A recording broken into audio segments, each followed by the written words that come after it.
Hello बच्चों, क्या हाल चाल।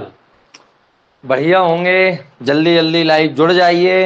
हम स्टार्ट करते हैं बेटा अपनी लाइव क्लास, जिसमें हम पढ़ रहे हैं 11th फिजिक्स यूनिट 3, बल एवं गति या गति के नियम। जिसमें हमने क्या पढ़ लिया था? कल हमने गति का तीसरा नियम पढ़ा था, जिसका जो कि क्या था? जल्दी से याद करिए कल की क्लास को। क्या था बेटा?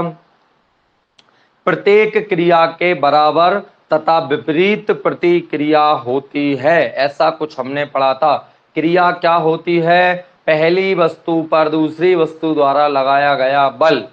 और प्रतिक्रिया क्या होती है? दूसरी वस्तु द्वारा पहली वस्तु पर लगाया गया बल।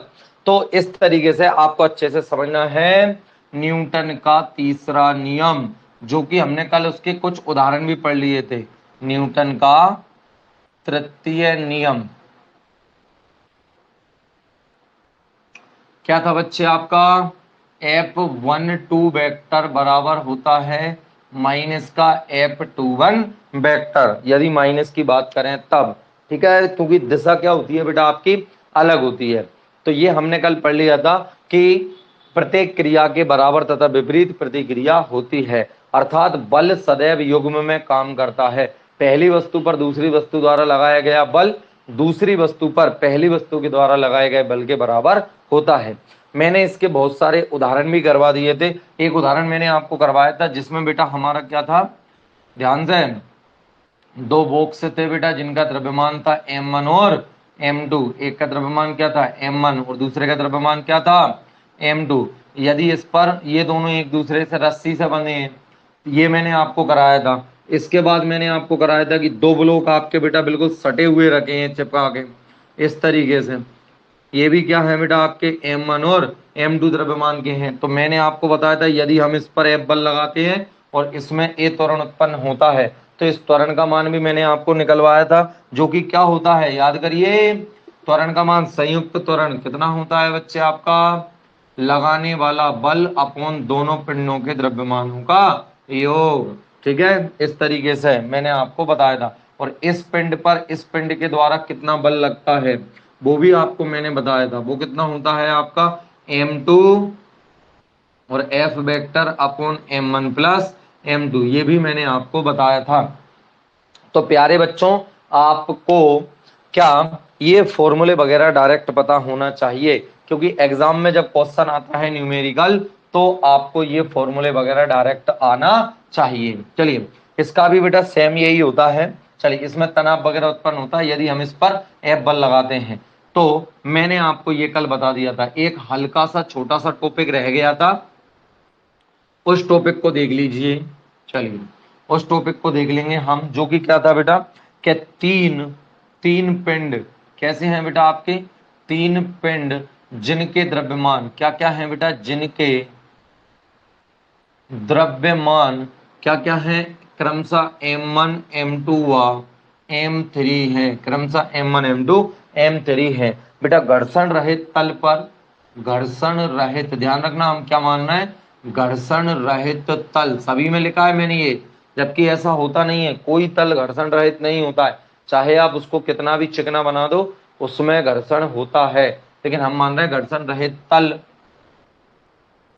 पर स्थित हैं, तल पर स्थित हैं। ठीक है, यदि उन पर क्या F बल, F वेक्टर बल लगाया जाता है, लगाया जाता है, तो उनमें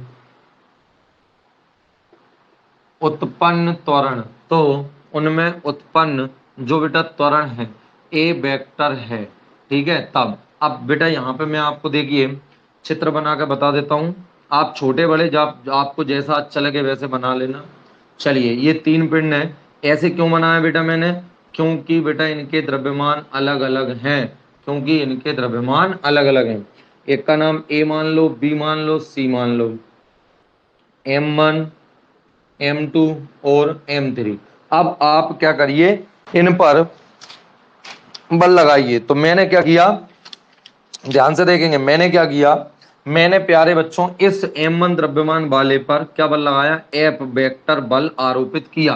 ये देखिए उन पर क्या किया, ए पर हमने, उन पर नहीं ए पर, यदि पिंड ए पर करिए, पिंड ए पर हमने क्या किया बेटा, पिंड ए पर हमने एफ वेक्टर बल लगाया जाता है, तो बेटा इस पर बल लगाया, वो इधर ट्रांसफर होगा, वो इधर ट्रांसफर होगा, बोल दो ठीक है, और इधर ट्रांसफर होगा, और फिर ये सभी पिंड आगे बढ़ेंगे, क्योंकि घर्षण नहीं लग रहा है तो हम बल लगाएंगे तो ये पिंड आगे बढ़े। अब इस पिंड के वेग में परिवर्तन होगा तो इस पिंड में जो उत्पन्न त्वरण है सभी में वो कितना है, ए वेक्टर। तो देखिए बेटा इस कंडीशन में क्या होगा, सबसे पहले मैंने एफ फोर्स इस पर लगाया, तो बेटा जितना फोर्स मैंने इस पर लगाया ये थोड़ा सा कम ट्रांसफर करता है इधर, तो वो कितना आ जाएगा, वो मान लिया मैंने ए के द्वारा बी पर लगाया गया, वो कितना है बेटा आपका, आप एफ डैश मान लो, क्या मान लो, एफ डैश, ठीक है। अब ध्यान से समझना, और ये क्या करेगा बेटा आपका, ध्यान से, ये क्या करेगा बेटा, सी पर कुछ बल ट्रांसफर करेगा। अब यदि ए ने बी पर एफ डैश बल आरोपित किया है, तो बेटा बी ने ए पर भी एफ डैश बल आरोपित किया होगा, तो ये एफ डैश कहाँ लग रहा है बेटा, इस पर भी लग रहा है। तो थोड़ा सा अच्छे से देख लें, चलो इधर देख लो, अंदर दिख रहा है क्या, इसमें देखिए एफ डैश वेक्टर दिख रहा है क्या, एफ डैश वेक्टर, इनके द्रव्यमानों को हटा देता हूं, यहां लिख देता हूं m2 m1 और m3, जिससे क्या हो जाएगा, थोड़ा सा स्पष्ट हो जाएगा, ठीक है। देखिए तो क्या लगाया बेटा हमने, एफ डैश क्या लगा दिया, या आप f1 वेक्टर लगा लो, ठीक है। ए ने बी पर आरोपित किया, तो बेटा बी ने ए पर भी तुम्हें पता है क्या किया होगा, वही f1 वेक्टर। अब f1 वेक्टर है किस पर लग रहा है, बी पर, तो बी ने आगे सी पर कितना लगाया होगा, जल्दी से देखिए, बी ने फिर थोड़ा कम हो जाएगा, और तो वो कितना लगाएगा बेटा, f2 वेक्टर। अब यदि इसने इस पर f2 वेक्टर आरोपित किया है, तो बेटा रिटर्न भी कितना मिल रहा होगा इस पे, f2 वेक्टर। समझ आ गया मेरी बात। तो अब हम देखेंगे कि कुल परिणामी बल कितना है, किस पर, तो ब्लॉक ए पर परिणामी बल निकालेंगे हम, किस पर निकालेंगे, अब किस पर, ब्लॉक ए पर परिणामी बल, ब्लॉक या पिंड कुछ भी लिख सकते हो, परिणामी बल, जल्दी बताइए कितना आएगा, बल सदैव युग्म में लगता है, जल्दी बताओ, परिणामी बल कितना आएगा बच्चे। तो ब्लॉक ए पर देखो हम किधर लगा रहे हैं, एफ, और जो बी है वो वापस ए पर कितना लगा रहा है, F1, तो जो हमारा परिणामी बल है वो एफ वेक्टर ज्यादा है किससे, F1 से, तो ये एफ में से F1 घट जाएगा, ठीक है। और हमारा सूत्र क्या होता है बेटा, बल बराबर होता है द्रव्यमान और इनटू में सभी का संयुक्त त्वरण कितना है बेटा आपका, ए वेक्टर। इतनी बात आ गई मेरी समझ में। इसके बाद लगाएंगे ब्लॉक बी पर, किस पर,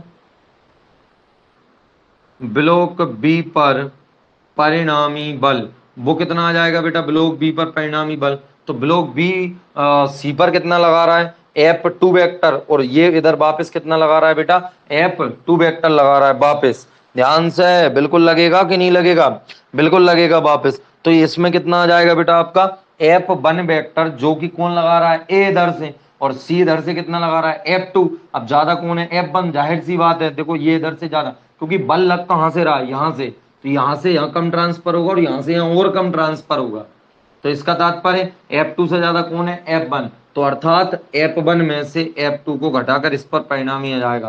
देखिए इधर से कौन लगा रहा है, F1, और सी क्या लगा रहा है बेटा वापस आपका, F2, तो F1 माइनस F2, और इसका सूत्र क्या होगा, द्रव्यमान, और द्रव्यमान कितना है बेटा आपका, m2, और कितना आ जाएगा, ए वेक्टर। अब आएगा बेटा ब्लॉक सी पर, किस पर, ब्लॉक सी पर हमें काय का मान निकालना है, ए का, F1 का और F2 का, क्यों, क्योंकि M1 M2 M1 M2 M3 हमें पता है और F पता है, केवल क्या चीजें पता है, उनके अलावा जो है वो हमें निकालना है। ब्लॉक सी पर परिणामी बल, चलिए निकालिए, वो कितना है, वो तो अकेला F2 है बेटा आपका, कितना है, F2, और उसका मान कितना आएगा, वही द्रव्यमान इंटू त्वरण। अब F2 का द्रव्यमान कितना है, ब्लॉक सी का M3, और त्वरण तो सभी का सेम है, तो ए वेक्टर। अब एक काम करिए, ये बेटा समीकरण नंबर 1 है, ये 2 है और ये 3 है, हल करिए। तो एक काम करता हूँ, 3 का मान उठा के मैं 2 में रख देता हूँ, तो मैंने क्या किया, समीकरण, ध्यान से, समीकरण 3 से किसका मान बेटा, F2 वेक्टर का मान किस में रखने पर, समीकरण 2 में रख दो, समीकरण 2 में रखने पर तो कितना हो गया भाई प्यारे बच्चों, देखिए, अर्थात F1 वेक्टर माइनस F2 की जगह कितना लिख दीजिए, m3 a vector is equal to कितना लिखा है m2 ए वेक्टर, ये इधर आ जाएगा तो कितना हो जाएगा बेटा वैल्यू, अच्छे से देखिए प्यारे बच्चों, तो हमारा f1 वेक्टर की वैल्यू कितनी आ गई, ये इधर आ गया, तो m2 A vector plus m3 a vector common आ गया बेटा आपका, क्या कॉमन आया, ए वेक्टर कॉमन आ रहा है, अंदर कितना बचा m2 m3 और ए वेक्टर, ठीक है। अब ये f1 का मान आ गया, इसको मैंने समीकरण नंबर 4 दे दिया, ठीक। अब क्या करें, f1 का मान उठाकर काय में रख दीजिए पहले समीकरण, जिससे a आ जाएगा। चलिए तो कितना आ जाएगा बेटा, यह मान डायरेक्ट लिख देना आप, तो यह मान काय में समीकरण 1 में रखने पर, समीकरण 1 में रखने पर तो कितना आ जाएगा, एफ वेक्टर माइनस कितना है m2 प्लस m3 और कितना है ए वेक्टर इज इक्वल टू कितना है बेटा आपका m1 ए वेक्टर, उधर चला गया तो कितना आएगा F vector is equal to m1 a vector और प्लस में m2 प्लस m3 और ए वेक्टर, तो देखिए दोनों में से फिर ए वेक्टर कॉमन आ रहा है, तो अंदर कितना बचा एफ वेक्टर बराबर, यहां से बचा m1 और यहां से बचा m2 और m3, बाहर कितना बचा बेटा आपका ए वेक्टर, ठीक है। बटे में पटक दीजिए, अर्थात जो त्वरण आ गया वो कितना आ गया, त्वरण आ जाएगा बेटा आपका कितना आ जाएगा एफ वेक्टर, जो कि हमने बल लगाया था, और तीनों का द्रव्यमान m1 m2 प्लस m3, तो ये है बेटा आपका संयुक्त त्वरण सभी का, ये मैंने आपको पहले भी निकलवा दिया है, ठीक है। लेकिन अभी हमें इसमें F1 और F2 भी तो चाहिए, क्या नहीं चाहिए, क्योंकि F1 इसलिए चाहिए ना प्यारे बच्चों, क्योंकि F1 हमने थोड़ी लगाया है, हमने देखो हमें क्या चाहिए होता है व्यंजक में, जो हमें बाहर से पता नहीं है, बाहर से हमने क्या बल लगाया बेटा ब्लॉक ए पर F बल लगाया, तो उसका मान हमें पता है, द्रव्यमान हमें पता है, इसके अलावा कुछ पता नहीं है। दूसरा पिंड पहले पिंड पर कितना बल लगा रहा है, यदि आपसे पूछ लिया कि 5 किलो 10 किलो और 15 किलो तीन ब्लॉक आपस में बिल्कुल घर्षण रहित तल पर सटे हुए रखे हैं, यदि उन पर 10 न्यूटन का बल लगाया जाता है, तो दूसरा पिंड पहले पिंड पर कितना बल आरोपित करेगा, तो आप क्या लगाओगे, तीसरे पिंड पर परिणामी बल की ज्ञात कीजिए, परिणामी बल का मान ज्ञात कीजिए। तो बेटा यहाँ पर हमें F1 का और F2 दोनों का मान ज्ञात करना है, तो बेटा किसका मान देखिए, F2 का कितना आ जाएगा, डायरेक्ट दिया जाएगा समीकरण 3 से ही, समीकरण 3 से कितना आ जाएगा जल्दी बताओ, F2 vector is equal to m3a, तो m3 तो ऐसा का ऐसा ही कितना आ जाएगा, अब f का a का मान तो पता है ना, ये तो रहा f वेक्टर और बटे में कितना है m1 plus m2 plus m3, ठीक है।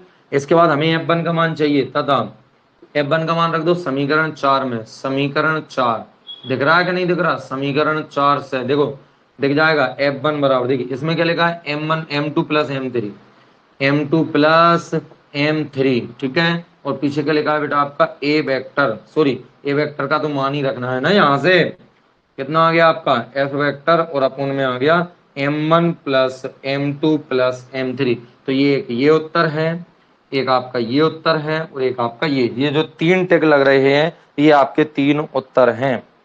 चलिए यहाँ तक बताइए बेटा समझ में आ गया क्या सभी को, जल्दी से कमेंट करिए कि हाँ सर आ गया, एक बार और हल्का सा बताना हो तो जल्दी बता दो, ये इतना समझ में आ गया क्या।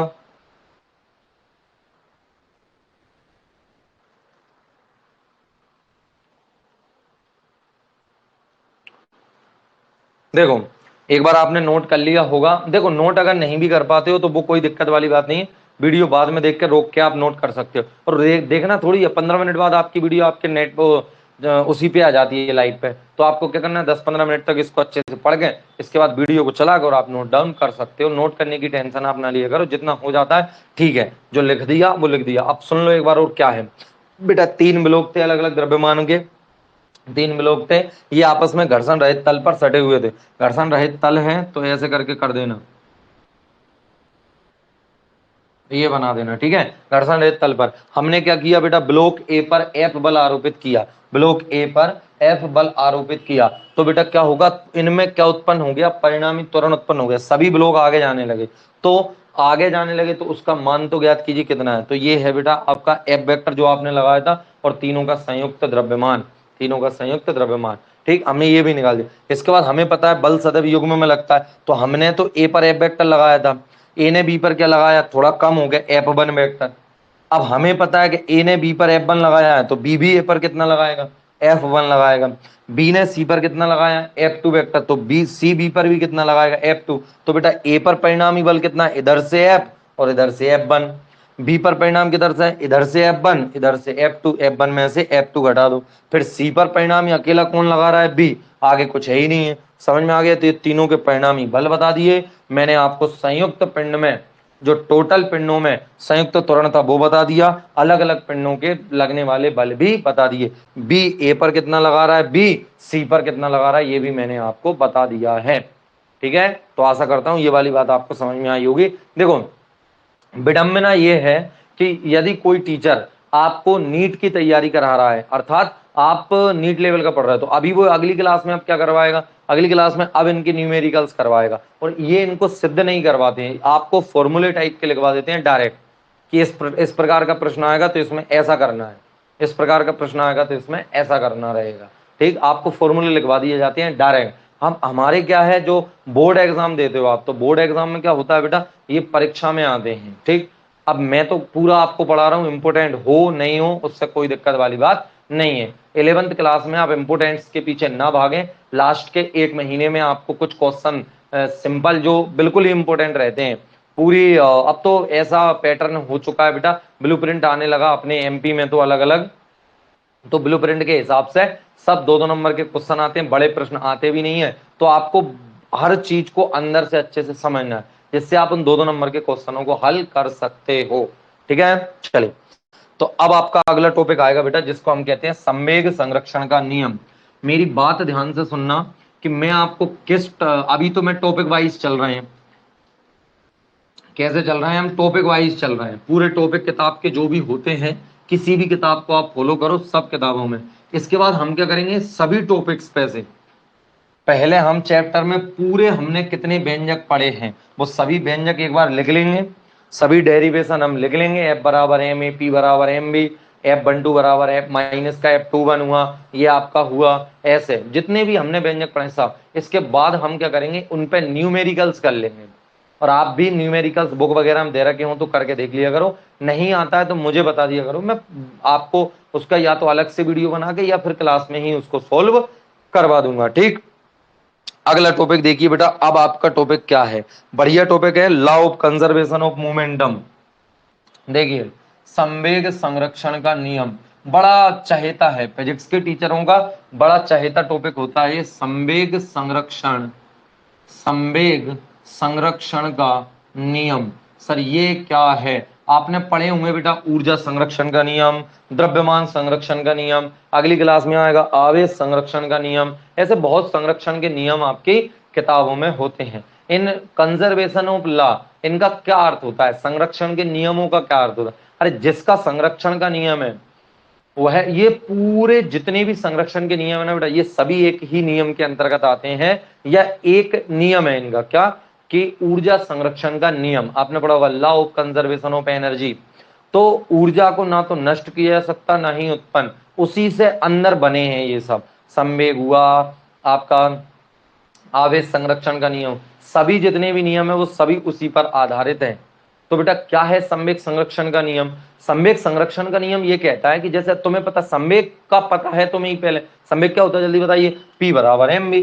किसी भी m द्रव्यमान के पिंड का वो v वेग से गति कर रहा हो, तो आप वेग और द्रव्यमान का गुणा कर दीजिए, उसका क्या हो जाएगा, संवेग हो जाएगा। हमने दैनिक जीवन में पढ़ भी रखा है कि यदि दो समान द्रव्यमान, दो समान संवेग, दो समान संवेग के पिंड हैं, तो उनमें से हल्के पिंड का वेग ज्यादा होगा, भारी पिंड का वेग कम होगा। ऐसा हमने संवेग के बारे में पढ़ा है, जिस वीडियो में मैंने पढ़ाया था उस वीडियो को आप देख लेना। तो अब law of conservation of momentum क्या बोलता है बेटा, कि संवेग संरक्षित, अर्थात कब संरक्षित होता है, अर्थात संवेग संरक्षित है। देखो संरक्षण के नाम से ही समझ में आ रहा होगा, संरक्षित है, अर्थात मतलब जे बेटा ये कि यदि किसी भी निकाय पर, यदि किसी भी निकाय पर आपने बाहर से बल आरोपित नहीं किया है तो उसका संवेग नियत रहता है, अर्थात बदलता नहीं है। सर तात्पर्य क्या है इसका? तात्पर्य मतलब उसका जो वेग है और उसका जो द्रव्यमान है उसका गुणनफल सदैव समान रहेगा यदि आपने बाहर से बल नहीं लगाया। और ये हमें वैसे भी पता है। कैसे? एक बात बताइए, आपने वैसे भी हमें पता है, एक बात बताइए, आपने क्या पढ़ा न्यूटन के दूसरे नियम में? क्या होता है बेटा? संवेग परिवर्तन की दर लगाए गए बल के अनुक्रमानुपाती होती है। तो मुझे एक बात बताइए बेटा, यदि एफ वेक्टर तुमने जीरो कर दिया, अर्थात तुमने बल लगाया ही नहीं, तो क्या हो जाएगा? तो del P vector upon del T कितना हो जाएगा बेटा? जीरो। तो डेल्टा टी का गुणा इधर हो जाएगा, तो डेल्टा पी वेक्टर बराबर कितना हो गया? जीरो। ये क्या लिखा है बेटा? पढ़ना इसको। ये क्या लिखा है? संवेग में परिवर्तन, बताना। संवेग में परिवर्तन।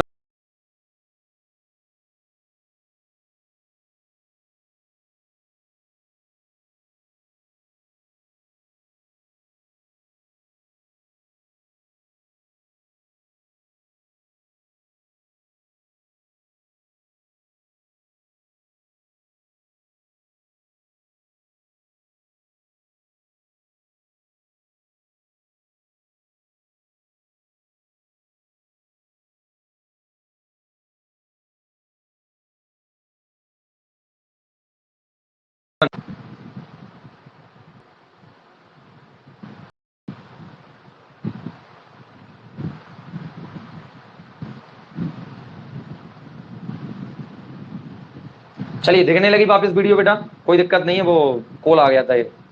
हाँ दीपक जी कह रहे हैं भैया हमें कराते हैं क्वेश्चन फॉर्मूला लिखाकर। कराएंगे, क्यों नहीं कराएंगे। चलिए टॉपिक चांस ही ऐसा होता है। चलो, हालांकि मैं ये नहीं कह रहा कि आपको थ्योरी भी आनी चाहिए और फॉर्मूले भी आनी चाहिए, तो फिर आप बहुत अच्छे कंडीशन में पढ़ रहे हो। ठीक, चलिए। बशर्ते नीट या आईआईटी का बच्चा क्या करता है, बहुत ज्यादा पढ़ लेता है, इतने ज्यादा क्वेश्चन कर लेता है अपनी लाइफ में, इतने ज्यादा क्वेश्चन कर लेता है, हजारों लाखों क्वेश्चन करता है, मतलब एक टॉपिक पे कम से कम 1000 क्वेश्चन करता है बच्चा। पता नहीं अब ज्यादा तो नहीं, मैंने तो नहीं करी इस चीज की तैयारी, बाकी ऐसा लग रहा है जिन बच्चों ने किए उनको देखकर और जिनसे पूछा उनसे क्या, कि लगभग 1000 क्वेश्चन एक टॉपिक पर कर लेता है। जैसे सम्यक संरक्षण का नियम है ना, तो 1000 क्वेश्चन करोगे कम से कम, तब आपका ये सम्यक संरक्षण का टॉपिक 100% क्लियर होगा। दैनिक जीवन से रिलेटेड कर देते हैं। चलो, तो मैंने क्या बोला बेटा कि हम जानते हैं गति के न्यूटन के दूसरे नियम से, जल्दी बताइए। Del P upon del T F vector, यदि एफ की वैल्यू जीरो तो del P upon del T zero, delta T इधर गया तो कितना हो गया? जीरो। अब मुझे एक बात बताइए, क्या लिखा है ये? संवेग में परिवर्तन, संवेग में, और सामने क्या लिखा है? शून्य। शून्य का मतलब क्या होता है? नहीं हुआ। शून्य का मतलब क्या हुआ? नहीं हुआ। संवेग में परिवर्तन नहीं हुआ। ये लाइन क्या करे? संवेग में परिवर्तन नहीं हुआ मतलब जो पहले संवेग था वही अभी संवेग है, अर्थात अर्थात वस्तु का संवेग कितना है? नियत।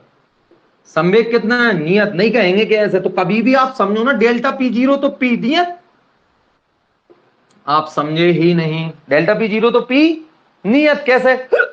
एक बात बताइए, डेल्टा पी क्या कह रहा है? संवेग में परिवर्तन, और बराबर क्या लिख रहा है? जीरो, मतलब नहीं हुआ। अरे संवेग में परिवर्तन नहीं हुआ मतलब संवेग पहले था वही अब है, अंतिम संवेग माइनस प्रारंभिक संवेग जीरो, तो संवेग में परिवर्तन नहीं हुआ, तो इसका मतलब संवेग क्या है? नियत। इसको कहते हैं संवेग संरक्षण का नियम। और ये आपको मैंने सिद्ध भी करवा दिया। कैसे करवाया पता? गति के दूसरे नियम से संवेग संरक्षण के नियम को सिद्ध कीजिए, करवा दिया मुझे गति का दूसरा नियम। अब संवेग संरक्षण में हम जानते हैं कि बल कितना होता है? जीरो। तो लिखिए संवेग संरक्षण का नियम क्या कहता है? क्या कहता है? संवेग, यदि किसी निकाय पर बाह्य बल, बाह्य आरोपित बल क्या है? यदि किसी निकाय पर बाह्य बल आरोपित नहीं होता तो उसका कुल रैखिक संवेग संरक्षित रहता है। संवेग संरक्षण के नियम के अनुसार आप लिखिए बच्चे, यहां से लिखिए, संवेग संरक्षण के नियमानुसार, संवेग संरक्षण के नियमानुसार यदि किसी निकाय, निकाय कह दो, पिंड कह दो, कुछ भी कह दो, यदि किसी निकाय पर कोई बाह्य बल, निकाय पर कोई बाह्य बल आरोपित नहीं किया जाता है तो उस निकाय का कुल रैखिक संवेग, उस निकाय का कुल रैखिक संवेग नियत रहता है। ठीक है, ये क्या है बेटा, संवेग संरक्षण का नियम है। कुल रैखिक संवेग संरक्षित रहता है, इसे हम न्यूटन के नियम से सिद्ध कर सकते हैं। चलें इसकी उत्पत्ति करते हैं। परीक्षा में यदि आ जाए तो उत्पत्ति मतलब होता है सिद्ध करना। उत्पत्ति करते हैं इसकी। सबसे पहली कंडीशन में कर रहे हैं बेटा एक कण निकाय के लिए। किसके लिए? एक कण निकाय के लिए। एक कण निकाय के लिए। एक कण निकाय मतलब एक ऐसा निकाय, अर्थात एक पिंड को भी हम एक कण निकाय कह सकते हैं। जैसे साइकिल पे एक व्यक्ति बैठा है तो उसको आप एक निकाय कह सकते हो, एक सिस्टम कह सकते हो। ये पेन को मैं फेंकू तो ये पेन जा रही है, यदि इस पर आपने बल नहीं लगाया तो इसका संवेग क्या रहेगा? संरक्षित रहेगा। सर फिर ये पेन रुक क्यों जाती है? आप तो कह रहे संवेग जीरो हो जाता है। बेटा गुरुत्वाकर्षण बल नहीं लगता। तो बेटा आपको नहीं दिखता, वो भी होता रहता है, गुरुत्वाकर्षण बल लगता है। तो करें बेटा एक कण निकाय के लिए। तो एक कण निकाय के लिए हमने इसको सिद्ध करना है, ये वाली बात। ठीक है, अरे सिंपल है। यदि किसी पिंड पर आपने क्या नहीं किया, बाह्य बल आरोपित नहीं किया, तो उसका जो संवेग है वो क्या रहेगा? संरक्षित रहेगा। ठीक, आगे तो बेटा एक कण निकाय के लिए कर रहे हैं, अर्थात एक ऐसा पिंड है या एक अकेला कण है, दूसरा कोई कण नहीं, एक कण निकाय के लिए इस पर कोई बाह्य बल आरोपित नहीं कर रहा है। तो मैंने लिखा न्यूटन के द्वितीय नियम से। अभी करवाया ना मैंने आपको, न्यूटन के द्वितीय नियम से। क्या है न्यूटन का द्वितीय नियम? जल्दी बताइए। संवेग परिवर्तन की दर, मैं तो हिंदी में भी लिखूंगा, कोई दिक्कत नहीं है, आपको याद भी होना चाहिए। संवेग परिवर्तन की दर, संवेग परिवर्तन की दर बराबर होता है बेटा लगाया गया बल। क्या बोलोगे? संवेग परिवर्तन की दर बराबर होता है बेटा आपका लगाया गया बल। ठीक है, तो क्या होता है संवेग परिवर्तन की दर? अर्थात del P vector upon del T बराबर है बेटा आपका एफ वेक्टर। ये हम जानते हैं। ठीक, अब हम जानते हैं बेटा क्या, कि यदि कण पर आरोपित बल शून्य है, यहां पर लिखा है ना ऊपर, कंडीशन है ना, यदि किसी कण पर या यदि किसी निकाय, तो लिखा ही नहीं, यदि किसी निकाय, इधर लिख लेना, निकाय पर कोई बाह्य बल आरोपित नहीं किया जाता, तो यदि कण पर, एक कण के लिए कर रहे हैं ना, कण पर बाह्य आरोपित बल क्या है? शून्य है। यदि कण पर आरोपित बल शून्य है, यदि कण पर आरोपित बल क्या है बेटा आपका? शून्य है, तो क्या होगा? कण पर आरोपित बल शून्य है, तो अर्थात इसका मतलब क्या हुआ? जल्दी बताइए। अर्थात बल हमने नहीं लगाया, जीरो। तो समीकरण नंबर एक से क्या आ जाएगा आपका, कि भैया delta P vector upon delta T is equal to zero. अर्थात डेल्टा टी का उधर गुणा हो गया तो डेल पी वेक्टर जीरो है, और डेल पी वेक्टर जीरो है तो क्या हो जाएगा? अतः डेल पी वेक्टर, चलो अच्छे यहीं लिख देते हैं, देखिए ये delta P vector is equal to zero, अर्थात पी वेक्टर क्या है? नियत। पी वेक्टर क्या है? नियत। ये मैंने आपको समझा दिया है। ठीक, आ गया बच्चों समझ में? ये हमने किया है न्यूटन के दूसरे नियम से, संवेग संरक्षण के नियम को सिद्ध। परीक्षा में जाए न्यूटन की सिद्ध कीजिए, न्यूटन के दूसरे नियम से संवेग संरक्षण का नियम। तो ये एक कण निकाय के लिए कर दिया, हम द्विकण निकाय के लिए भी करेंगे। चलो पहले आप इसको एक बार अच्छे से देख लो, नोट कर लो, फिर हम द्विकण निकाय के लिए भी करेंगे। अब एक ऐसा पिंड है जिसमें दो कण है, एक ऐसा पिंड है जिसमें दो कण है। ऐसा भी कोई बच्चा होता है जो जुड़ जाता है, इसके बाद वापस बेटा चला जाता है। आप थोड़ा सा ध्यान दो बेटा। हाँ पानी पी रहा हूं मैं, जल्दी से नोट कर लो इसको।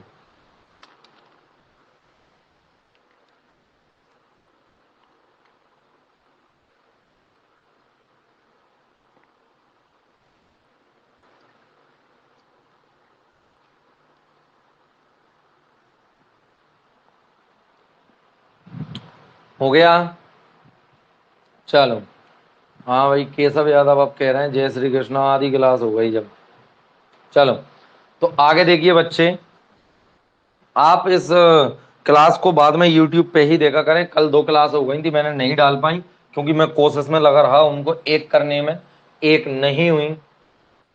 तो चलिए करें बेटा, आगे देखते हैं हम। द्वि कण निकाय के लिए करेंगे, एक कण निकाय के लिए सिद्ध हो गया। आप 2 कणों के लिए, 10 कणों के लिए, आप कितने भी कणों के लिए करिए, कोई टेंशन वाली बात नहीं होती है। द्वि कण निकाय का क्या तात्पर्य हुआ बेटा? ऐसा रहता है, एक पिंड था जिसका द्रव्यमान कितना था m1। अब वेग के लाने उसका बेटा प्रारंभिक वेग कुछ तो होगा u1। एक और द्रव्यमान, एक और पिंड था बेटा j, जिसका द्रव्यमान कितना था m2। वो बेटा u2 वेग से गतिमान था। देखो इसका प्रारंभिक वेग u1, इसका प्रारंभिक वेग। अब बेटा यहाँ पर जो u1 वेक्टर है वो अधिक है किससे? u2 वेक्टर से। तो तुम्हें पता है अच्छी तरीके से कि यदि एक पीछे वाला पिंड आगे वाले पिंड से एक ही रेखा में यदि तेज स्पीड से गति कर रहा है तो इनके मध्य क्या हो जाएगी? टक्कर हो जाएगी। अब टक्कर होने के पश्चात, टक्कर होने, हालांकि ये अपन दोबारा भी पढ़ेंगे अच्छे तरीके से बेटा, दोनों का संयुक्त द्रव्यमान तो कितना हो जाएगा? m1 m2 हो जाएगा।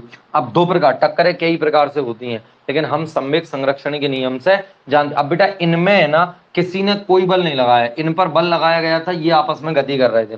अब ये निकाय था, कोई टेंशन नहीं, घर्षण रहित तल पर चल रहे थे, चल रहे। अब बाहर से कोई बल नहीं लगा इन पर, लेकिन इनकी टक्कर हो गई।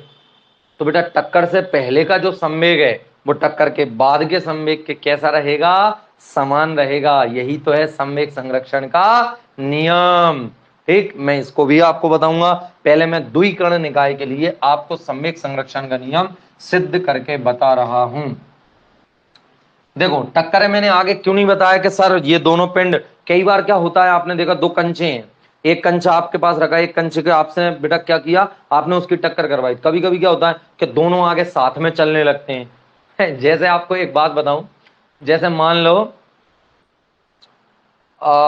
कोई भी ऐसी एक ट्रक है, एक ट्रक है, और वो ट्रक मान के चलो किसी मोटरसाइकिल में जाके टक्कर हो गई, तो क्या करेगी मोटरसाइकिल? क्या करेगी? रुक जाएगी क्या? वहीं पे नहीं रुकेगी, लेकिन क्या करेगी?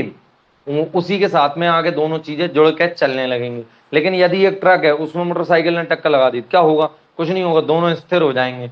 तो इस तरीके से अलग अलग कंडीशन होती है। कैसी? आप कह रहे हो सर जी क्या ऊट पटांग, आप टक्कर ही टक्करे करवा रहे हो। आप टक्करे करवा रहे और कौन टकराता है कहीं पर दैनिक जीवन में, और कौन टकराता है?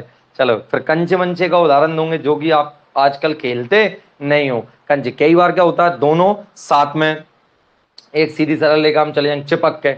एक बार कई बार क्या होता है, एक किसी अन्य दिशा में जाता है, एक किसी अन्य दिशा में। कई बार क्या होता है, एक सीधा आगे चला जाएगा, एक रिटर्न वापस आ जाएगा। तो इस टक्कर के हिसाब से, टक्करों के हिसाब से टक्कर के पश्चात क्या कंडीशन है, क्या उसने अपनी दिशा बदल ली, दोनों पिंड साथ में चिपक के चलने लगे, इस हिसाब से टक्करों को अलग अलग बांटा गया है। मतलब जो टक्कर होती है इनको हमारी किताबी भाषा में संघट्ट बोलते हैं। हम अगले जो यूनिट पढ़ेंगे कार्य ऊर्जा शक्ति, उस वाली यूनिट में हम इनको पढ़ेंगे। संघट्ट के प्रकार होते हैं बेटा, प्रत्यास्थ संघट्ट होता है, अप्रत्यास्थ संघट्ट होता है, एक विमीय होता है, द्विविमीय होता है। एक विमीय प्रत्यास्थ, फिर एक विमीय अप्रत्यास्थ। एक विमीय प्रत्यास्थ होता ही नहीं है, एक विमीय प्रत्यास्थ, फिर आपका द्विविमीय प्रत्यास्थ और द्विविमीय अप्रत्यास्थ, ऐसे करके बहुत सारे संघट्ट होते हैं, उसको हम बाद में पढ़ेंगे। और वहां लगेगा संवेग संरक्षण का नियम। क्या रहता है संवेग संरक्षण का नियम बेटा? यदि निकाय पर बाह्य बल आरोपित नहीं किया जाता तो निकाय का कुल संवेग संरक्षित रहता है। चलिए अब कर रहा हूं मैं उसकी उत्पत्ति द्वि कण निकाय के लाने। किसके लाने बेटा? द्वि कण निकाय के लाने। द्वि कण निकाय के लिए, तो द्वि कण निकाय के लिए करते हैं बेटा हम, देखो ध्यान से। हाँ, माना 2 कण, 2 कणों का एक निकाय जिस पर बाह्य आरोपित बल तो शून्य है। लिखूंगा मैं पूरा, माना कि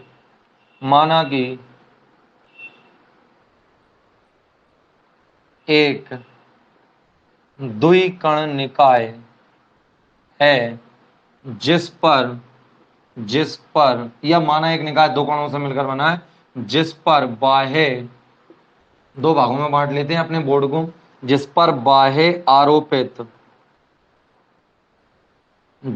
बाह्य आरोपित जो बल है वो तो क्या है बेटा? बाह्य आरोपित बल शून्य है। अर्थात उन कणों पर बाह्य और मतलब बाहर से कोई बल लगाया नहीं जा रहा है, कोई धक्का नहीं दे रहा, कोई उनका द्रव्यमान नहीं बदल रहा, दिशा नहीं बदल रहा, कुछ भी नहीं कर रहा, लेकिन उनके मध्य में अन्योन्य क्रिया के फलस्वरूप, जो कि अब अन्योन्य क्रिया वही वो टकरा गए अपने आप, किसी ने, हमने तो नहीं क्रिया करा था, हमने तो दो पिंडों को वेग प्रदान किया था, अब घर्षण रहित तल पर कर दिया, उनमें जो संवेग है वो है, लेकिन बाद में जाकर टकरा गए। अब हमने तो नहीं टकराया था उनको, तो इसलिए आरोपित बल शून्य है। लेकिन क्या लिखेंगे फिर आगे, लेकिन उनके मध्य अन्योन्य क्रिया के फलस्वरूप, लेकिन उनके मध्य अन्योन्य अन्योन्य क्रिया अन्योन्य क्रिया के फलस्वरूप, अन्योन्य क्रिया के फलस्वरूप क्या हो जाता है बेटा, फलस्वरूप या टक्कर हो जाती है, अन्योन्य क्रिया के फलस्वरूप या टक्कर के फलस्वरूप एक दूसरे कण पर क्या लगाते हैं, बल लगाते हैं, एक दूसरे पर बल लगाते हैं। अब यदि टक्कर होगी तो बल तो लगाएंगे, पहला दूसरे पे लगाएगा, दूसरा पहले पे लगाएगा। ये बल आंतरिक बल होते हैं, ये बल बहुत अल्प समय के लिए लगते हैं। यह बल क्या होते हैं बेटा, आंतरिक, यह बल आंतरिक बल होते हैं तथा बहुत कम समय, और वो कितना कम है, बहुत कम है, बहुत कम डेल्टा टी समय, बहुत कम समय डेल्टा टी के लिए लगते हैं या प्रभावी रहते हैं, लगते हैं। चलो यहां तक आपने लिख लिया।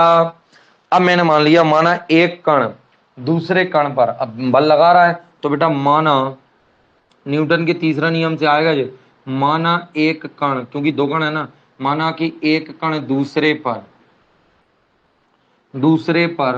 F12, एक कण दूसरे पर, देखो दूसरे पर जिस पर लग रहा है उसको आगे लिखते हैं, ध्यान से, जिस पर बल लग रहा है ना उसको आगे लिखते हैं। F21 वेक्टर लगाता है एक कण दूसरे पर F21 वेक्टर बल लगाता है तथा दूसरा कण पहले पर कितना लगाता है, दूसरा कण पहले पर कितना बेटा, तो F12 अब किस पे लग रहा है, एक पर, इसलिए एक को हम आगे लिखेंगे, लगाता है। यदि इन बलों के कारण पहले कण के संवेग में परिवर्तन होगा, अपने आप, हम नहीं कर रहे, यदि इन बलों के कारण, बेटा तुम्हें पता है बल लगाएंगे तो संवेग में परिवर्तन जरूर होगा, बल लगाएंगे तो संवेग में परिवर्तन जरूर होगा, ये तो हमें पता है। तो इन बलों के कारण पहले कण के संवेग में परिवर्तन, पहले कण के संवेग में परिवर्तन, वो मान लिया मैंने डेल्टा P1 वेक्टर, ये हो गया बेटा आपका पहले कण होता है, तथा दूसरे कण के संवेग में परिवर्तन, तथा दूसरे कण के संवेग में परिवर्तन, वो मैंने मान लिया डेल्टा P2 वेक्टर होता है। ये सब लिखा पढ़ी आपको करनी पड़ती है परीक्षा के लिए, ठीक है। अब चले, अब नहीं लिखना कुछ भी, अब तो डायरेक्ट व्यंजक ही व्यंजक आएगा, ध्यान से समझना है आपको। चलो समझे, अब लिखना बंद करो और देखो थोड़ा सा कि डेल्टा ये हो गया। अब इसके बाद हम जानते हैं न्यूटन के द्वितीय नियम से, चूंकि अब हमने लिखा न्यूटन के द्वितीय नियम से, जल्दी बताओ, द्वितीय नियम से पहले कण के प्रथम कण पर जो बल है, अब हम जानते हैं नियम से, क्या जानते हैं, जो बल होता है वो संवेग में परिवर्तन की दर के क्या होता है, अनुक्रमानुपाती होता है, क्या, संवेग में परिवर्तन की दर, संवेग में परिवर्तन की दर, जगह कम होने के कारण मैं यहां भी लिख रहा हूं, तो अर्थात प्रथम कण पर बल, प्रथम कण पर बल डायरेक्ट बराबर ही लिख लो। एक काम करो, इसको समानुपाती क्या, प्रथम कण पर बल कितना है पहले कण पर, तो F12 वेक्टर वो कितना आ जाएगा बेटा, संवेग में परिवर्तन की दर पहले पर कितना हो रहा है आपका delta P1 upon delta T. इसके बाद दूसरे कण पर लगने वाला बल कितना आएगा जल्दी बताओ, दूसरे कण पर बल वो कितना आ जाएगा बेटा आपका F21 वेक्टर, तो वो कितना है डेल्टा P2 उसके संवेग के परिवर्तन की दर। समीकरण नंबर ये 2 हो गया, ये समीकरण नंबर 1 हो गया, कोई दिक्कत किसी को नहीं। अब हम लगाएंगे बेटा न्यूटन का तीसरा नियम। देखो हमारे पास क्या है, पहले दूसरे कण द्वारा पहले कण पर लगाया गया बल और पहले दूसरे कण पर पहले कण द्वारा लगाया गया बल, ठीक है, ये दोनों हैं। तो अब हम लिखेंगे चूंकि न्यूटन के तीसरे नियम से, न्यूटन के तृतीय नियम से क्या, ये दोनों बल बराबर तथा विपरीत होते हैं। देखो F12 वेक्टर बराबर होगा माइनस का F21 वेक्टर, ठीक है, ये मानते हैं ना न्यूटन के तीसरे नियम से। अब क्या तुम समझ गए बात को, तो F12 वेक्टर को कितना है delta P1 vector upon delta T बराबर में सामने क्या delta P2 vector upon delta T. आ गए, दोनों को इधर ले आओ तो कितने आ गए delta P1 upon delta T plus का हो गया delta P2 vector upon delta T बराबर में क्या रह गई बेटा आपकी 0। अब यह सिद्ध हो जाएगा, दोनों में से क्या करूं डेल्टा टी कॉमन मतलब बटे में आ जाएगा, तो P1 vector plus delta P2 vector upon में डेल्टा टी बराबर 0। एलसीएम आ गया, ऊपर से क्या कॉमन ले लें, ऊपर से हमने डेल्टा कॉमन ले लिया और कितना आ गया P1 vector plus P2 vector बराबर में 0। ये डेल्टा टी इधर चला गया, चलो हटो।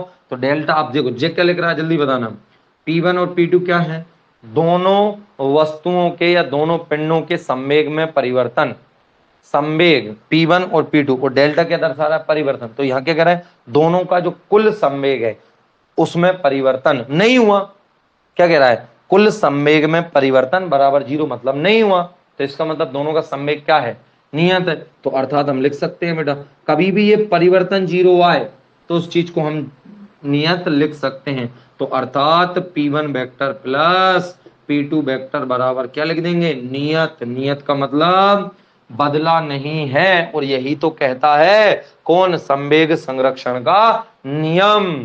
तो आपको इतनी बात मेरी आई समझ में, देखिए क्या लिखवाया भैया जल्दी जल्दी।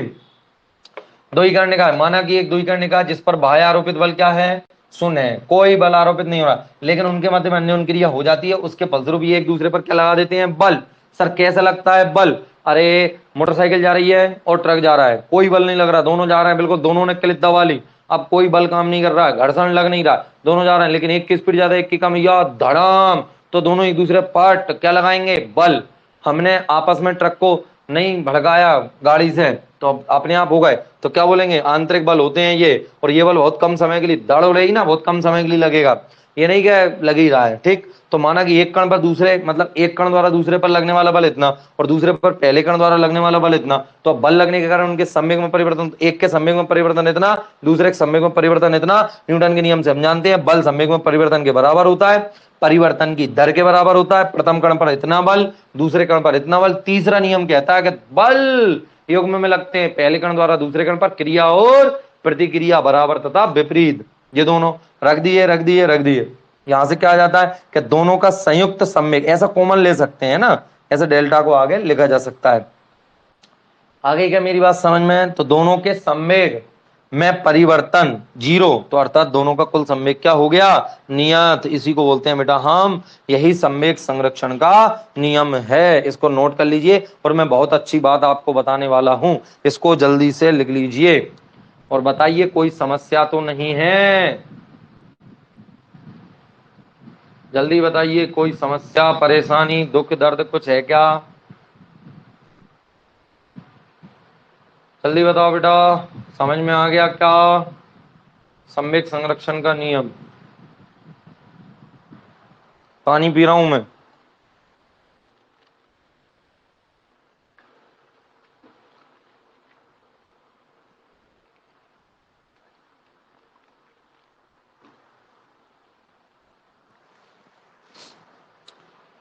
परीक्षा में आए ना,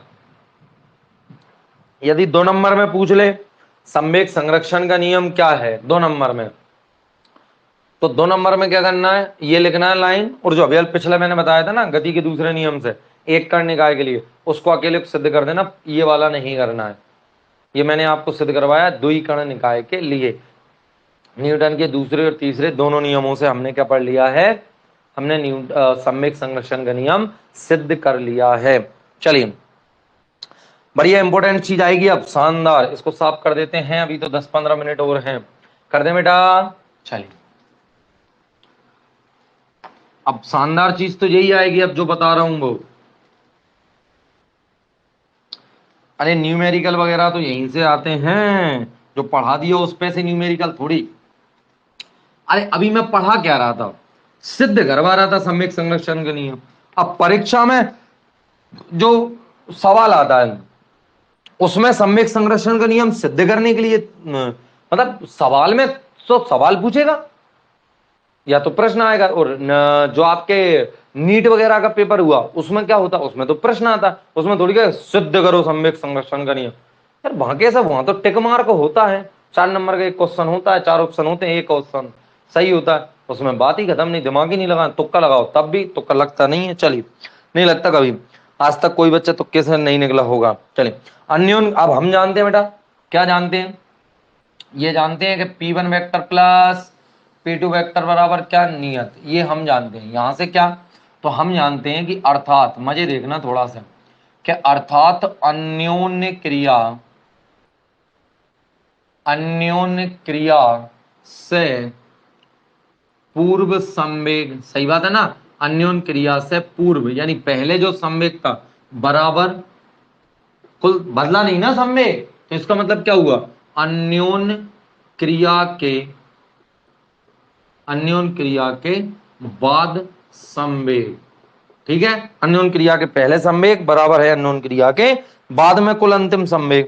अब मैं तुमसे कहूं, क्या कहूं जल्दी से, कि माना कि वही वाली बात, क्या देखो ना ध्यान से, कि ये एक पिंड था, जल्दी बताओ, इसका द्रव्यमान m1 और किस वेग से u1, और एक कितने से m2 द्रव्यमान, और ये बेटा u2 वेग से। ये क्या है, संघट्ट या टक्कर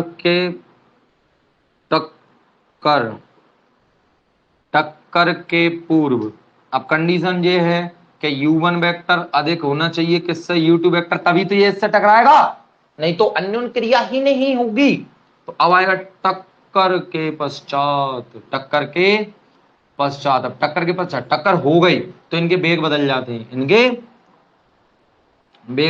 द्रव्यमान नहीं बदलते।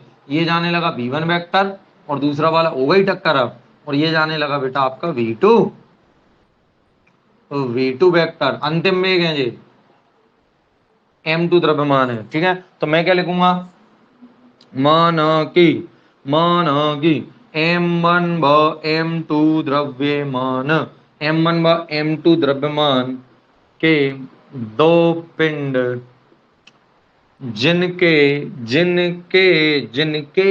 घर पर आता नहीं कोई, जिनके प्रारंभिक द्रव्यमान प्रारंभिक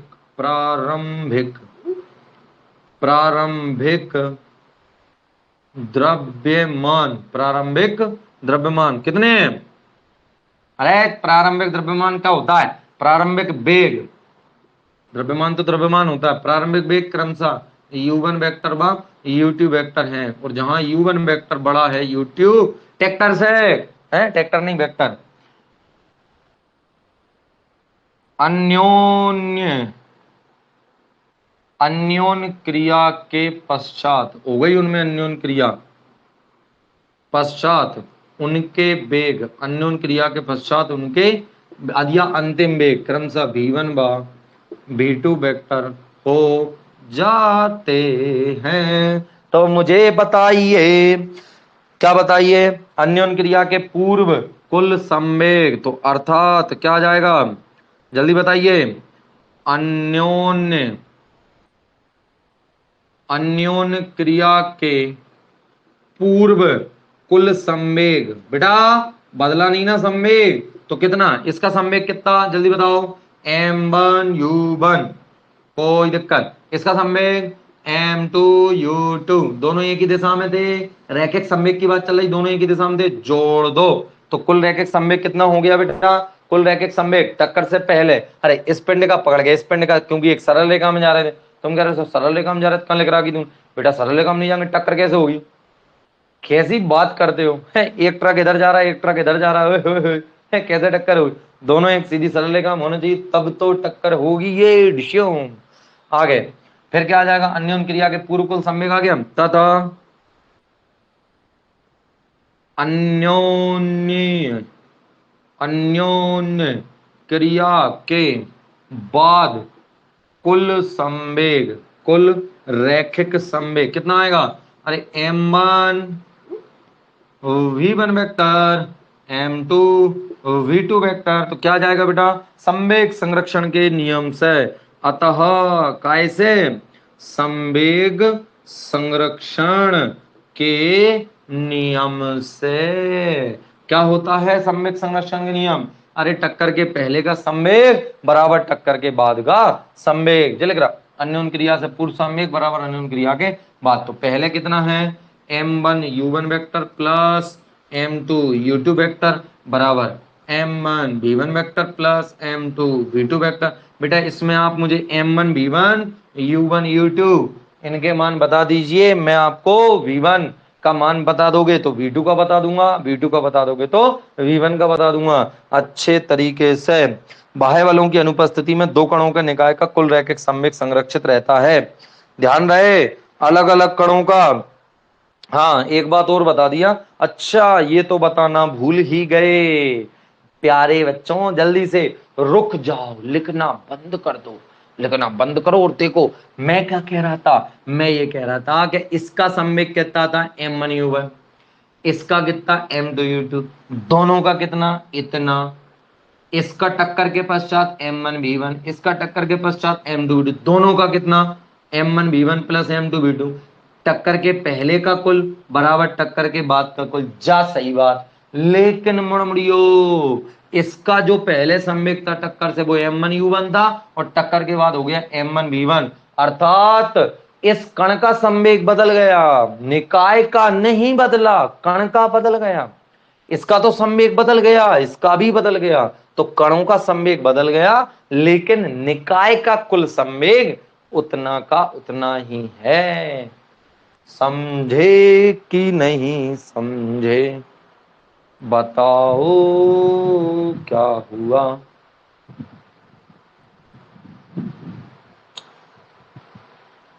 हे ला ला ला ला ला ला ला ला ला ला ला ला ला ला ला हे हा हा हा।